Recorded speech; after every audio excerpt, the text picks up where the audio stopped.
अमरावती जिले में कथित रूप से नकली एवं घटिया गुणवत्ता वाले सोयाबीन बीजों के कारण किसानों को हुए भारी आर्थिक नुकसान को लेकर युवा स्वाभिमान पार्टी ने जिला प्रशासन के खिलाफ आंदोलन कर जिलाधिकारी तथा जिला अधीक्षक कृषि अधिकारी को ज्ञापन सौंपा। पार्टी ने दोषी बीज कंपनियों की तत्काल जांच कर प्रभावित किसानों को उचित मुआवजा देने की मांग की है। ज्ञापन में कहा गया कि जिले के अनेक किसानों ने विभिन्न कंपनियों के सोयाबीन बीज करीब 140 रुपए प्रति किलो की दर से खरीदकर इस खरीफ सीजन में बुआई की थी, लेकिन बुआई के बाद बड़ी संख्या में बीजों का अंकुरण नहीं हुआ या बहुत कम मात्रा में हुआ। इससे किसानों का बीज, बुआई, मजदूरी, खेत की तैयारी तथा अन्य कृषि कार्यों पर किया गया पूरा खर्च व्यर्थ हो गया और वे गंभीर आर्थिक संकट में आ गए हैं। युवा स्वाभिमान पार्टी ने कहा कि अब किसानों के सामने दोहरी परेशानी खड़ी हो गई है।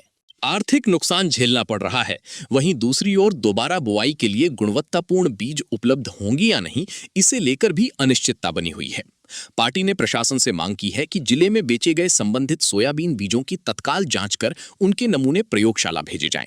जांच में दोषी पाए जाने वाले बीज उत्पादक एवं विक्रेता कंपनियों के खिलाफ बीज अधिनियम तथा अन्य संबंधित कानूनों के तहत कड़ी कार्रवाई की जाए। ज्ञापन में यह भी मांग की गई कि प्रभावित किसानों के खेतों का पंचनामा कर उन्हें बीज, बुआई, मजदूरी तथा अन्य आर्थिक नुकसान की भरपाई तत्काल दी जाए।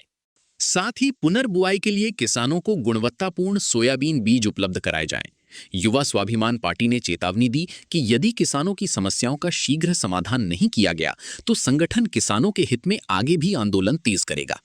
इस दौरान पार्टी के मार्गदर्शक सुनील राणा, जिलाध्यक्ष प्रकाश साबले, संजय भारसाकले, देवानंद राठौड़, मंगेश इंगोले पाटिल, जीवन सरदार, आशीष कावरे, अजय अब्रुक, सुशील गुल्हानी, गोविंद तायवाड़े, अक्षय समृत, लोहेकर, मधुकर ढवली, सूरज बारबुद्धि, शेखर वीघे, गजानन इसल, कैलाश बारबुद्धि, एकनाथ बारबुद्धि, विनोद बारबुद्धि, प्रमाण बारबुद्धि, प्रवीण बारबुद्धि, गौरव पंडित, कुलदीप बोबड़े, कैलाश मोरी, रोहन मोरी, प्रमोद राव तभानी, नरेश मनोहरी, मनोहर अंबाड़कर, भारत मोरी, रामराव वाघमारी, जितेंद्र चौखंडी, दिवाकर राव सगनी, नंदकुमार मीमनकर, देवानंद ठाकरे सहित बड़ी संख्या में पदाधिकारी और कार्यकर्ता उपस्थित रही। हे लक्षात घ्या, शेतकऱ्यांचं शुद्ध बियाणं हे स्वप्न असते आणि हे बोगस बियाणं शेतकऱ्याचं मरण असते।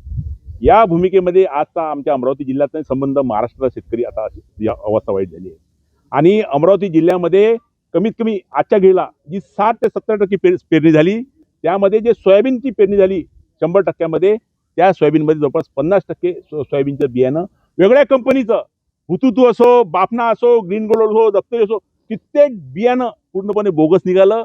शेतकऱ्यांची 10-10, 15-15, 20 एकराची मोड आली आहे। पण जो माणूस शेतकरी पूर्ण वर्षभराचं स्वप्न पाहते, आज त्यांच्या डोळ्यासमोर पूर्ण अंधारी आली आहे आणि मरण समोर पाहता येतो। अशा अवस्थेमध्ये शेतकऱ्यांना जगावं का मरावं अशी परिस्थिती या बोगस सोयाबीन कंपन्याने केली आणि त्यांना मदत करणारे, साठेलोट करणारे अधिकारी हे पण त्याला तेवढे जबाबदार आहे।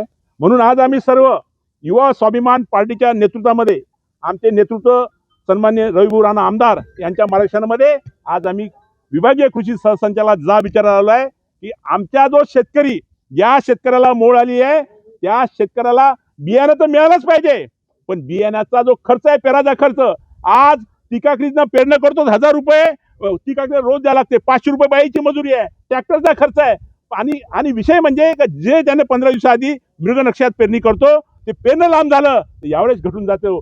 ज्याला एकरी 10, 12, 15 क्विंटल सोयाबीनचं स्वप्न पाहणारा शेतकरी, त्याने जर उशिरा पेरणी केली तर 4 किंवा 3 क्विंटल एकरी येतो। अशा अवस्थेमध्ये शेतकऱ्यांना काय करावं हा जा विचारायला आम्ही आज युवा स्वाभिमान पार्टीच्या वतीनं सर्व सोयाबीन उत्पादक शेतकऱ्यांचं निवेदन घ्यायला आम्ही आलेलो आहोत। जर या अधिकाऱ्यांनी जर आमचं म्हणणं जर ऐकलं तर ठीक, जर नाही ऐकलं तर आम्ही सर्व शेतकरी अमरावती जिल्ह्यातले कायदा हातात घेऊ, पोलीस केसेस झाला तरी चालेल। शेवटी कसं आहे, मरणं तसं नंतरही मरणं आहे, पण जर आमच्या शेतकरी हिताची जर आंदोलन करून गेलं तर आम्हाला त्याची काही पर्वा नाही। म्हणून आज आम्ही स्वाभिमानाने, युवा स्वाभिमान पार्टीच्या वतीने आज या अधिकाऱ्यांना जा विचारायला आलो आहे की शेतकऱ्यांना नुकसान भरपाई मिळालीच पाहिजे, बियाण्याचा खर्च मिळालाच पाहिजे, पेरणीचा खर्च मिळालाच पाहिजे आणि 3 पट खर्च, म्हणजे एकरी जर 10 क्विंटल सोयाबीन होत असेल तर त्याला एकरी 10 क्विंटलचे पैसे त्या शेतकऱ्या दारापर्यंत पोहोचले पाहिजे, ही आमची मुख्य मागणी आहे। बापना आणि बूस्टर कंपनीचं मागच्या वर्षी बियाणं बोगस निघालं होतं, सरकारचं यावर अंकुश नाही या कंपन्यांवर?